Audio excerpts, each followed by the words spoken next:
Если тебе нужен ключ для профессиональной десятки, то магазин GVG Mall может тебе в этом помочь. Можно купить винду за косарь, но имейте в виду, цены автоматом переводятся из долларов в рубли, поэтому учитывайте изменения курса валют. Однако, не забывайте применять вот этот промокод для скидки, и получится еще более неплохая цена. Все ссылки лежат в описании, не забывайте сохранять номер заказа. Всем привет, вы на канале ТГР. Сегодня тот самый 400-й выпуск по игре Побег из Таркова, который должен был выйти еще в Новый год. Но у меня родился сын, я там переболел ковидом, появились другие дела, и сесть за работу над этим роликом в итоге мне удалось только сейчас, в июле 2021 года. Сразу скажу, что на фоне будет обычный унылый геймплей, ведь я не могу показать вам игру с топ-снарягой, топовым оружием и прочим. И посмотрев этот ролик, вы поймете почему.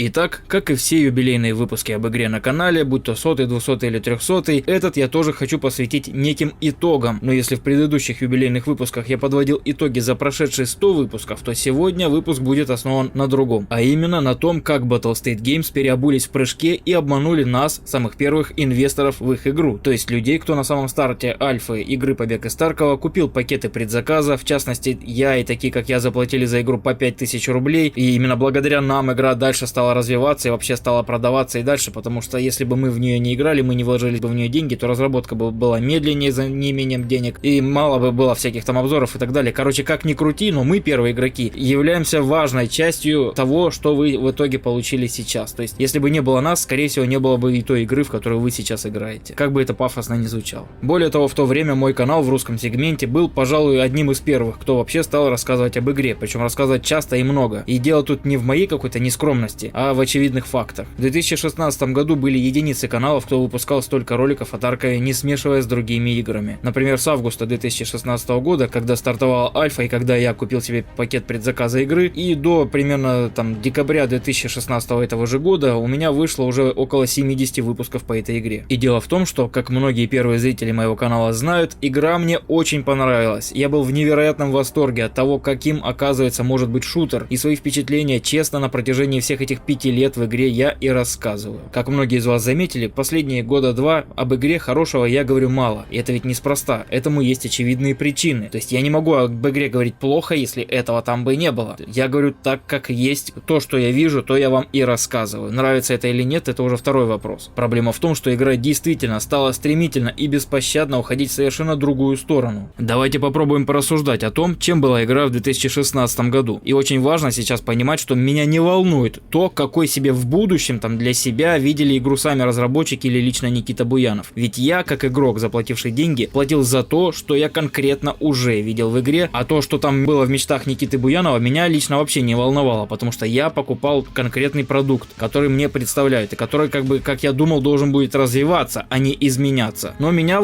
того в итоге, за что я платил, планомерно в игре лишают. Вот представьте себе ситуацию. Вы покупаете себе вкусную пиццу. В пиццерии она выглядела вкусно, аппетитно, у нее был хороший аромат, начинка в точности соответствовала той, за которую вы конкретно и заплатили. Вы берете ее, а когда привозите домой, оказывается, что пицца полностью поменяла начинку. Вместо пепперони вы получаете пусть и вроде неплохую, но совершенно другую пиццу. В ней какого-то лешего оказался ананас, анчоусы и прочая белиберда. И я не против, что кому-то может нравиться такая пицца с ананасами. Но я же платил за другую. Когда мне продавали эту пиццу, мне был показан конкретный продукт, который я за свои деньги и получаю. Но в итоге, когда пицца дома оказалась другой, я ее, конечно, есть буду, через силу, потому что я терпеть не могу ананасы в пицце, но деньги же заплачены, не выбрасывать же ее. Вот примерно такие же чувства у меня об игре Escape from Tarkov сейчас. Это совершенно, на мой вкус, другая пицца, а не та, которую мне продавали в 2016 году. И да, кто-то скажет, что в 2016 году это же только альфа, а сейчас вообще только бета, типа там написано, что все еще в игре может там как-то там видоизменяться. Мне никто не говорил, что полностью всю начинку поменяют, когда продавали. И дело в том, что если в пиццерии я могу приехать и предъявить, что, мол, что это за хренота такая, почему пицца оказалась другой, когда я ее домой привез, а не той, что я купил, мне вернут деньги или предложат скидки, некий возврат за то, что я не покупал, ну, скажем так, как моральный ущерб. Но с Тарковым это не проканает. Давайте вспомним, что нам продавали в 2016 году.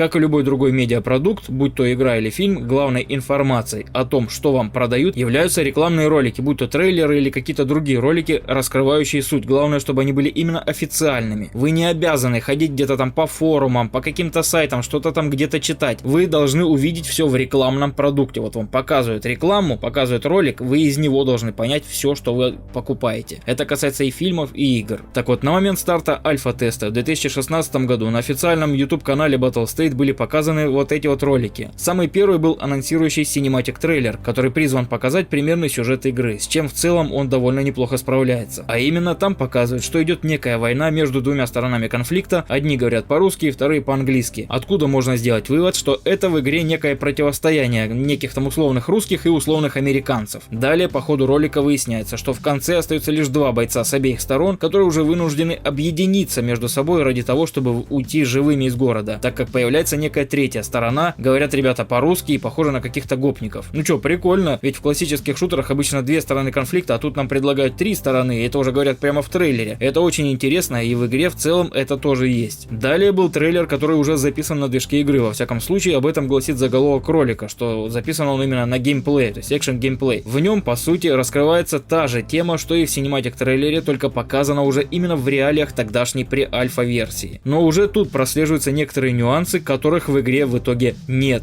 Но нам же постоянно кричат, что это только тест, что скоро все будет и все такое. Да. А конкретно, вот не знаю как кому, а лично на меня оказало большое впечатление то, как показан взрыв гранаты в узком тесном коридоре. На локации завод, если теперь быть точнее уже. Все, патроны кончились! Держи, сука, подарок! Ущерб!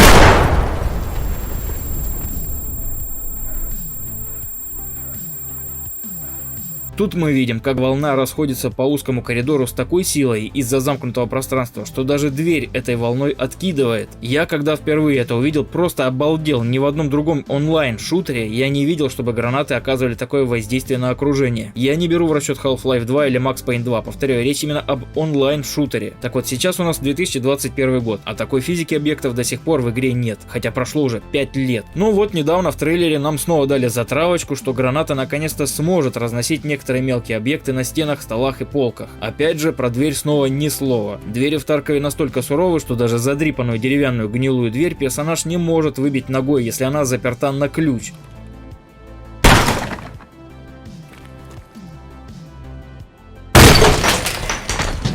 Да ладно ногой, даже граната совершенно никакого эффекта на двери не имеет, от слова совсем, даже если дверь эта приоткрыта будет.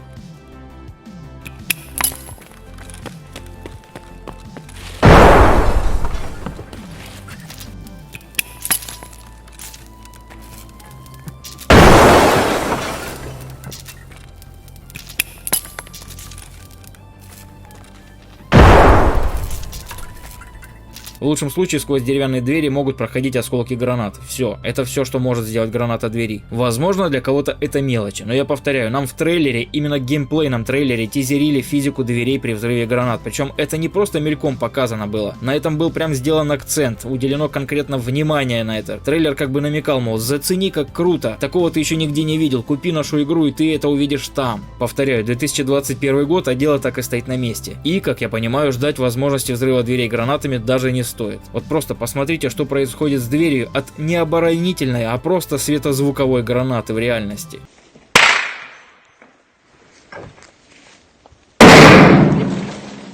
Нихуя себе. Далее был ролик про инвентарь и поиск предметов. Обратите внимание на звуковое сопровождение окружения, так называемый ambient, ну или фон, если хотите.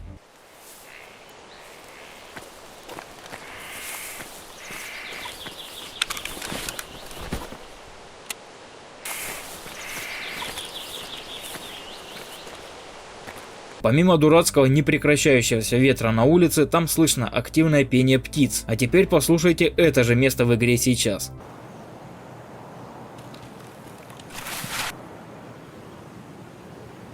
Причем это было с самого старта альфы, то есть просто тупо ветер дует в уши, как за полярным кругом. Все, больше вообще ничего, ни единого звука вокруг. Причем наличие шума ветра совершенно никак не коррелирует с фактическим наличием самого ветра в данный момент на локации. В игре есть такая тема, как изменяемость ветра, которая выражается в разной силе колыхания деревьев и травы. Так вот, даже если будет полный штиль, деревья не будут вообще никак колыхаться, вы все равно будете постоянно слышать этот долбанный шум ветра в ушах. И ничего с этим не сможете поделать, если не наденете на персонажа специальные тактические наушники. Вот я не понимаю, что сложного просто сделать привязку того или иного эмбиента в зависимости от текущего состояния. Если ветер, то вместе с шумом должны колыхаться деревья и трава. Если деревья стоят на месте, значит ветра нет, тогда и шума ветра быть не должно. Так работает природа. Но только не в Таркове. Тут ветер шумит всегда и беспрерывно, всегда одинаково сильно. Разве что ночью добавляется звук сверчков и ветер немного стихает по звуку. Это все, чем может похвастаться игра за 5 лет разработки в плане проработки окружения. Дальше в этом же ролике нам показывают следующую фичу. Персонаж заходит в здание и включает там свет.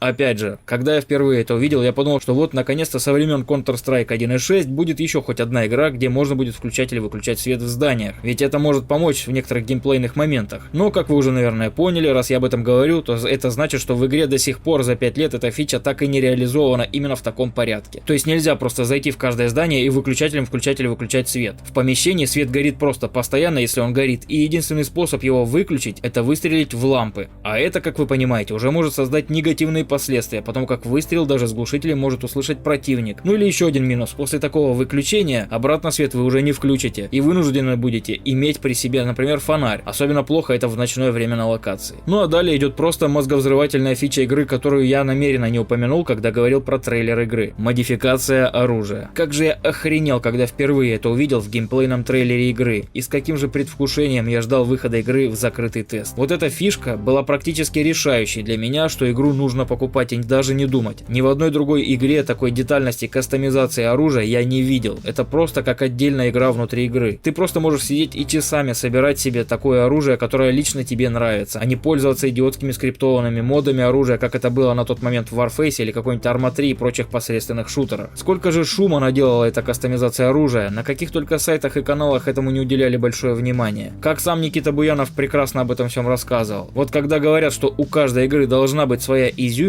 или как сейчас можно говорить среди школоты, киллер-фича, которая качественно отличает игру от любой другой, так вот у Таркова их было сразу две. Первая — это охренительно проработанная механика кастомизации оружия, а вторая — это чертовски реалистичные боевые столкновения. Но начнем с первой. Итак, в игре оружие представляет собой некую основу, являющуюся почти во всех видах оружия просто ствольной коробкой, на которую можно навешивать все, что только может подходить по его креплениям. Например, на калаш можно установить не только родную крышку ствольной коробки, но и кастомные. Можно, кстати, вообще без крышки ствольной коробки играть. Так вот, на кастомных уже может быть сразу установлена, например, планка для закрепления прицельных устройств. А на эту планку можно установить не только прицел, но еще и прицел на этот прицел, если на нем есть возможность закрепления. Причем тут не было такого, как в говношутерах, что, мол, у тебя есть оружие, и ты на него можешь поставить только пару каких-то определенных прицелов, и все, и больше ничего. Тут, если у тебя есть свободные крепления, тебе не нужно искать какие-то прицелы только вот конкретно для этого автомата Калашникова. Ты просто берешь и ставишь все, что тебе самому хочется на него поставить, если это подходит по креплениям. Хочешь обвесить фонарями со всех сторон? Пожалуйста. Хочешь натыкать везде лазерных целеуказателей? Окей, если у тебя есть свободные планки подходящего размера, ставь ради крипта, кто тебе против, никто не запрещает. Просто открывай модификатор и делай с оружием все, что только считаешь нужным, как и в жизни. Ты ограничен лишь наличием нужных деталей у тебя, либо денег на эти детали, либо крепежными местами. Все. А не тупыми скриптами, что, мол, если у тебя пистолет-пулемет, то ты не можешь поставить на него снайперский прицел. Можешь. Если хочешь, ставь соответствующие переходные планки и ставь этот прицел. Никто не запретит. Просто открой модификатор оружия и наслаждайся процессом сборки. Ну что ж, давайте так и сделаем.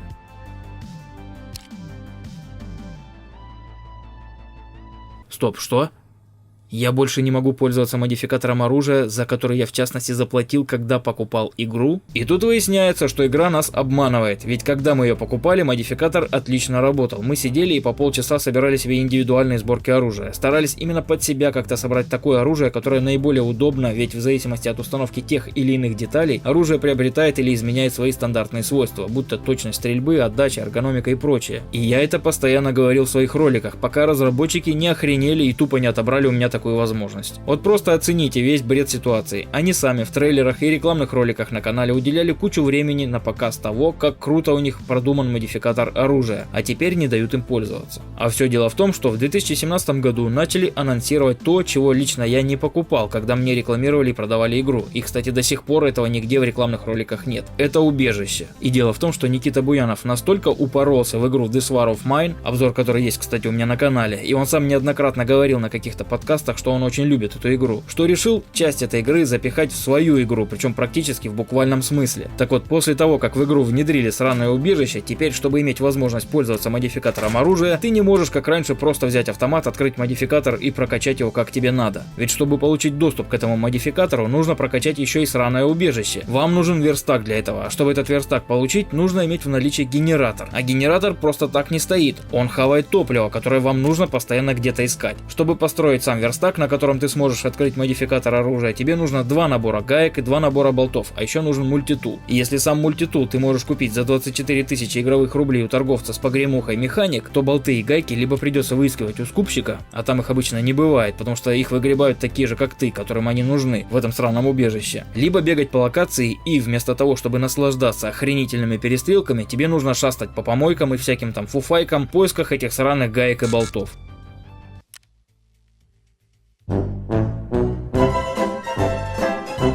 Ведь ты же за этим покупал этот реалистичный хардкорный шутер, который тебе показывают в роликах рекламных, да? И то у скупщика ты что-то сможешь купить, только если не испортишь сраную карму. Да, ведь все барыги так в жизни и работают. Они продают свой товар только тем людям, которые получили некие положительные рекомендации от кого-то там, что они хорошие ребята. А если плохие, то идите в жопу, я вам ничего не продам. Угу, именно так работают барыги, да. Я прям в жизни всех таких только и вижу. Так вот, испортить эту карму теперь очень легко, если вы ходите играть за диких. Это та самая третья фракция, которую показывали в самом первом трейлере. Так вот, если вы вдруг убиваете другого дикого, играя сами за дикого, то все, ты портишь себе карму, и скупщик, обидевшись, пошлет тебя нахрен. Со словами: я думал, ты другой, а ты вон какой, оказывается. И вот получается, что если ты купил игру, видя, как круто там можно собирать пушки, то просто знай, тебя обманули в трейлере, ведь там ничего не сказано, что для того, чтобы заниматься этой модификацией, тебе нужно выполнить столько лишнего, совершенно бесполезного и ненужного в шутере дерьма, что ты скорее плюнешь на это и будешь играть со стоковым оружием, чем заниматься всей этой дрочильней а-ля мобильные игры с тупым гриндом. Так дело в том, что когда в августе 2016 года игра вышла в альфа-тест, таких проблем не было. Никто нам не запрещал пользоваться модификатором оружия. Все собирали себе самые лютые плазмоганы с кучей фонарей и прицелов. Никакого сраного убежища в игре вообще не было, и более того, ни в одном ролике на официальном канале с момента старта альфы не было вообще никакой информации визуальной, как минимум, о том, что нужно будет сидеть и заниматься всей этой дрочильней в подвале, вместо того, чтобы идти и играть в шутер, которым тогда игра и позиционировалась, и продолжает позиционироваться до сих пор в трейлерах игры. Дело еще в том, что разработчики буквально переобулись в прыжке, ведь раньше игра была обозначена как реалистичный хардкорный шутер от первого лица с элементами RPG, что-то в этом роде. Теперь же игра позиционируется как хардкорная, сюжетная, многопользовательская, ролевая онлайн-игра от первого лица, которая сочетает в себе жанры шутера от первого лица, тактического шутера, боевого симулятора. Вот это особенно смешно звучит насчет боевого симулятора, кстати, учитывая то, что я вам расскажу об игре далее. И RPG с ММО элементами. То есть игра перестала себя позиционировать как в первую очередь просто реалистичный шутер, теперь она позиционирует себя как онлайн дрочильную гринделку, где поиграть тебе дают лишь минут 10 из часа. Все остальное время ты будешь заниматься поклейкой обоев и прочим дерьмом в убежище, выполнять дурацкие квесты, ведь без них ты не откроешь доступ к расширенному ассортименту торговцев, а без этого ассортимента ты не сможешь играть, ведь тебя бросают в игру не к игрокам твоего же уровня, а ко всем. Тут нет вообще разделения по уровням в самих боях. Но при этом в самой игре почему-то разделение по уровням есть. То есть, если ты думал, что тут как в Warface, ты, будучи новичком, будешь попадать в бой с такими же новичками, то нет, тебя ждет облом. Ничего такого здесь нет вообще в принципе. Ты можешь попасть на матерого игрока с 75 уровнем, у которого будет самая топовая броня, самое топовое оружие с кучей топовых модов, с самыми крутыми патронами, они ведь тут тоже есть разные. И ты просто,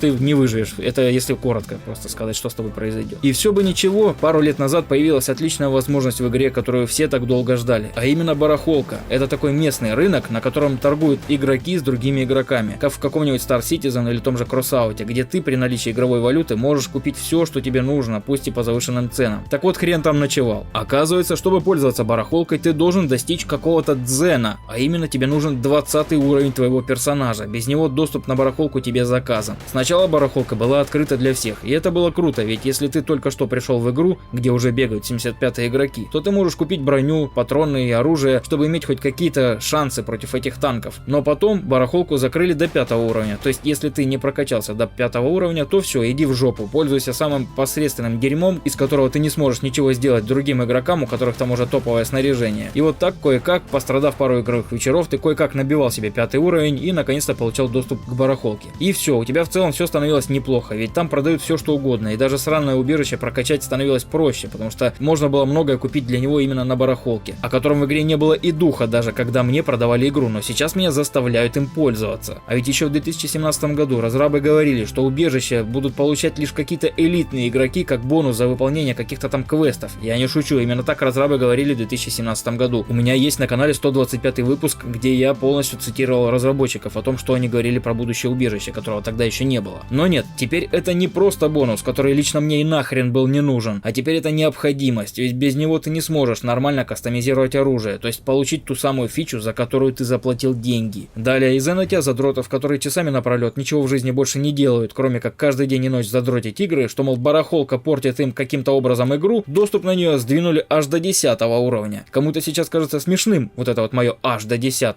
Только вот дело в том, что многие задроты не понимают, что игроки далеко не все приходят в игру сразу после вайпа, а многие приходят, когда в игре уже повсюду игроки 50 и 75 уровней. У них уже давным-давно все открыто, у них горы игрового бабла, и новичкам приходится с ними воевать. И как вы думаете, как быстро самый полный новичок в игре сможет набить себе 10 уровень, когда в игре сплошные танки на ножках? Да можно его и за месяц не набить, ведь если ты погибаешь в рейде, то опыта дается очень мало, а против танков ты по-любому только и будешь делать, что погибать. Либо тебе просто придется целый рейд сидеть в кустах и не шевелиться, чтобы тебя, не дай бог, никто не убил. Тут просто тупо нет вообще вариантов больше. И вот ему придется этот 10 уровень набивать, тратя на игру десятки часов и по крупицам, по миллиметру набирать этот гребаный 10 уровень. Ведь на 10 уровне даже у торговцев вообще ничего толком нельзя купить. Ни медицину, ни оружие, ни патроны, ни броню нормальную. И вот кое-как ты доползаешь до 10 уровня, будучи новичком, потратив на это месяц своей жизни, а то и 2. Как бац, выходит вайп, то есть полный сброс всех аккаунтов. И ты такой думаешь, ну окей, сейчас я вместе со всеми с нуля успею себе набить 10 уровень сразу, пока нет ходячих танков, и тогда у меня все будет хорошо. Но ты даже не подозреваешь, что тебе нужно обязательно это сделать буквально в первые пару дней, ведь уже на 3-й день снова в игре уже будут бегать толпы задротов на локациях с 30 и даже 50 уровнями, и ты снова будешь погибать и погибать и погибать. То есть у тебя снова опыт не будет набираться нормально. Ведь ты же не придурок, у тебя ведь кроме игр есть еще работа, какие-то домашние дела, семья и прочие занятия. На игру нет столько времени, чтобы успевать набить этот сраный 10 уровень в первые пару дней после вайпа. И вот ты уже собрался с мыслями, решил, что все, надо кровь из носу через силу, вот прям через не могу бросить все свои дела, вот как хочешь, а после следующего вайпа набить этот гребаный 10 уровень и потом уже спокойно играть, имея доступ к барахолке. И тут бац, и уже для барахолки нужен не 10, а 20 уровень. И сколько месяцев при твоем ритме жизни нужно будет потратить, чтобы наконец набить этот сраный 20 уровень и просто нормально поиграть, ты даже не можешь себе представить. Да это и не требуется, потому что скорее всего ты до следующего вайпа его все равно не набьешь. Особенно если играешь один, и у тебя нет никакой команды, которая может тебя там протащить, вытянуть на этот 20 уровень. Ты вместо того, чтобы нормально играть, будешь вынужден просто отказываться от этой игры и уходить в какие-то другие ущербные шутеры, где от тебя не требуется столько нервов, времени и морального здоровья. Либо будешь просто играть за диких, ведь только там ты ничего своего не теряешь. Но нет, уже и там нормально поиграть нельзя, ведь там, как я уже сказал, играя за диких, убивать других диких теперь нельзя. А против ЧВК с тем скудным набором снаряги, что тебе выдают на дикого, ты все равно ни хрена не сможешь сделать. Ну и к тому же игра за дикого, как вы, наверное, в курсе, не продвигает никак твоего основного персонажа, то есть опыт не прибавляется. Помимо всего этого, тебе продают пакет игры, где в списке того, что ты получаешь, фигурирует, например, защищенный контейнер. Это такой подсумок, который позволяет тебе положить в него любые предметы, которые могут туда поместиться по размеру, и ты их никогда не потеряешь, даже если погибнешь. Ты такой, опа, ништяк, это то, что нужно. Беру максимальный пакет, потому что в нем самый большой контейнер. То есть ты специально платишь больше денег, чтобы получить больше, скажем так, положительных каких-то сторон. Ведь ты не задрот, и ты не собираешься этот контейнер где-то там в квестах получать, ты хочешь его просто получить сразу за деньги. Ты платишь за это деньги свои, настоящие, не игровые. А потом, когда ты уже купил игру, играешь себе такой, и хоп, начинают потихоньку подрезать возможность этого контейнера. Нытики ноют, что игроки прячут полезные предметы в эти контейнеры, всякое дорогое оружие и так далее, и их нельзя нельзя у них отнять. А задроты же не хотят сами что-то находить, они хотят это забрать у других. Никита такой: окей, теперь в контейнеры нельзя класть оружие. Но задроты снова недовольны. Они требуют еще сильнее подрезать возможности контейнера, ведь они купили себе самый минимальный пакет, у них контейнер малюсенький, они в него все равно ничего толком положить не могут. И хотят, чтобы и другие не могли пользоваться контейнерами. Вы же помните, как я уже сказал, в игре есть дурацкие квесты, которые в большинстве своем заключаются в принципе: принеси, подай, иди нахрен не мешай. То есть, чтобы тебе прокачать уровень доверия торговцев, тебе обязательно нужно выполнять квесты, которые те дают тебе. Так вот, дает тебе торговец задание принести какую-то хреновину, которая лежит в той-то комнате на такой-то локации. Но тебе мало того, что нужно сначала найти где-то ключ от этой комнаты и добраться до комнаты живым, чтобы взять эту хрень. Ведь желающих немало, и многие, даже уже выполнившие этот дурацкий квест, будут специально там сидеть и ждать других игроков, чтобы не дать им его выполнить. Так еще и теперь из-за этих же задротов-нытиков ты больше не сможешь успеть положить эту хреновину в себе в защищенный контейнер, за который ты платил деньги настоящие, когда покупал игру. Ну, точнее как, ты, конечно, сможешь положить, никто не запрещает туда положить вот это дерьмо, которое тебе надо взять, если, конечно, это не оружие. Но вот если ты погибнешь, эта вещь теперь уже не считается найденной в рейде, и такую вещь торговец почему-то не хочет от тебя принимать. Вот только вдумайтесь в эту несусветную глупость. Ты пошел туда, куда тебе сказали, взял там именно то, что тебе сказали, положил себе в контейнер. То есть по логике ты действительно пошел и нашел это в рейде, но по идиотской логике игры ты это высрал из своей жопы, а не нашел в рейде. Ты же умер, а значит эта хрень у тебя взялась именно из задницы, а не из рейда. И наплевать, что ты использовал для этого защищенный контейнер, за который ты заплатил деньги свои настоящие.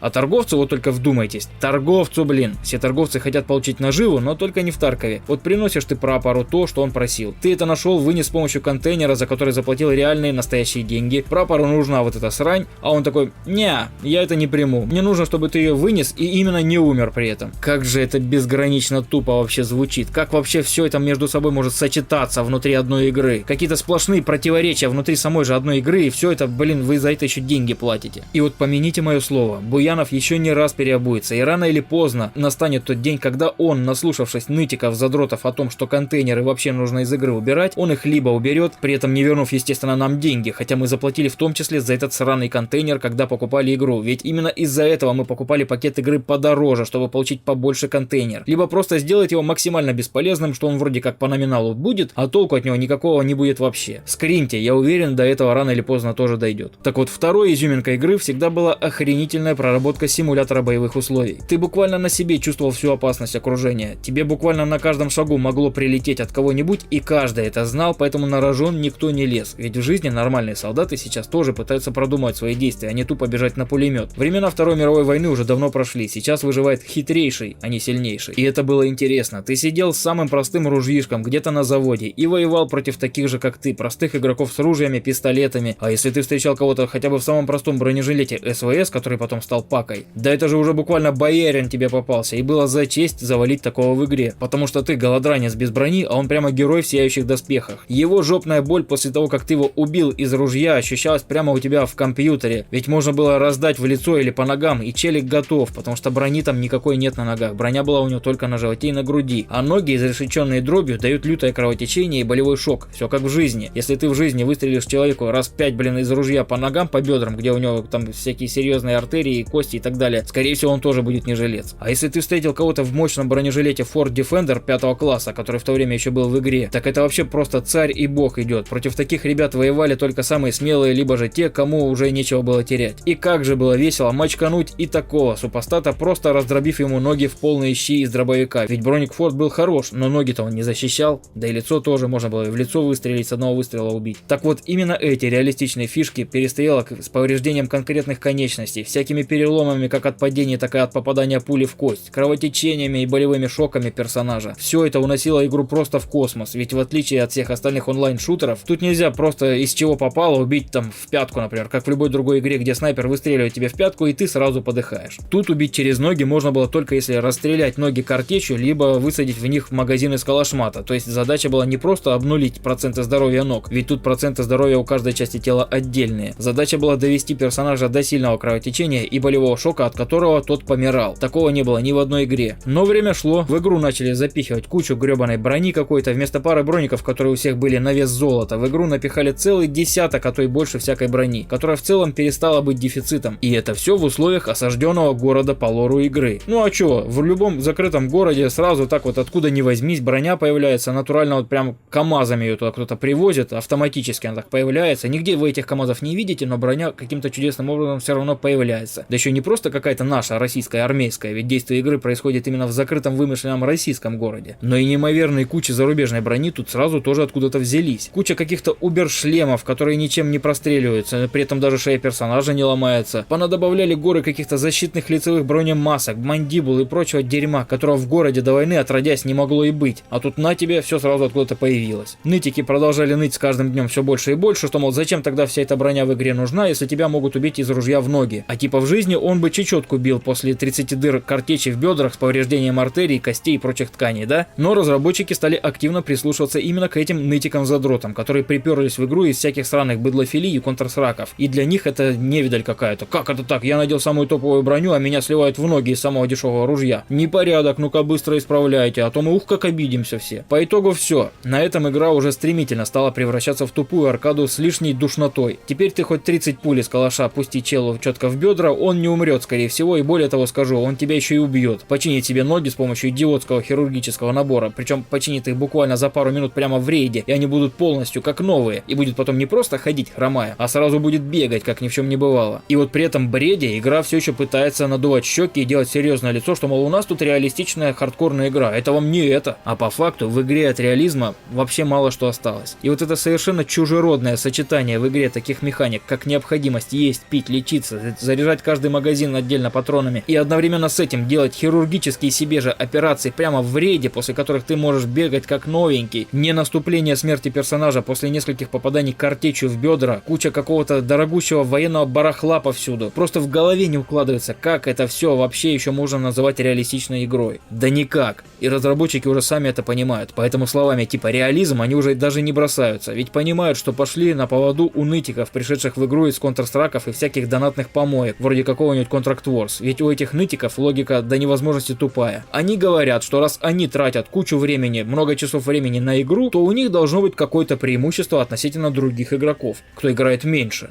Чего, блядь? Как, блин, вообще такая дурацкая, тупая логика может сочетаться с реалистичностью игры? Разве в реальности мне, чтобы купить, например, машину, нужно иметь 10-летний стаж вождения? Нет, я могу ее пойти купить, даже не имея вообще водительских прав на это. Разве чтобы зайти на Авито и что-то там купить, мне нужно проходить многочасовые какие-то обучения до 20 уровня? Нет, я просто захожу и даже вообще могу не регистрироваться на Авито, чтобы что-то купить. В Таркове никакого реализма уже практически не осталось. И не ждите. Не путайте обычное душнилово, где вас просто заставляют делать то, чего можно было бы и не делать, с реалистичностью или хардкорностью. Игра пошла по попсовому пути, ведь если сначала Буянов постоянно говорил, что эта игра не для всех, а только для ценителей жанра, то теперь от того жанра, про который он говорил, практически ничего не осталось. Осталась лишь та же обертка, которую нам навязчиво показывают и в каждом новом трейлере игры, но при этом вам никогда не покажут, каким геморроем вам придется заниматься большую часть времени, что вы готовы тратить на игру, вместо того, чтобы просто поиграть в охренительные перестрелки, чем была игра раньше, о чем я вам на протяжении 5 лет и рассказывал. И вот ты купил игру, видишь всю эту шляпу, что тебе показывают в игре вместо того, что показывали в трейлерах, сидишь и думаешь, так, а где тут крутой модификатор? Где те крутые перестрелки из трейлеров? Почему я сразу не могу всем этим пользоваться? Я же не в донатную помойку зашел, где все это нужно прокачивать часами напролет каждый день, там, изо дня в день. Я заплатил ведь деньги за игру. И уже решаю, что да ну нахрен этот Тарков, верните мне деньги, играйте в это сами. А нет, никакой процедуры возврата денег в игре нет. И тебе просто могут сказать: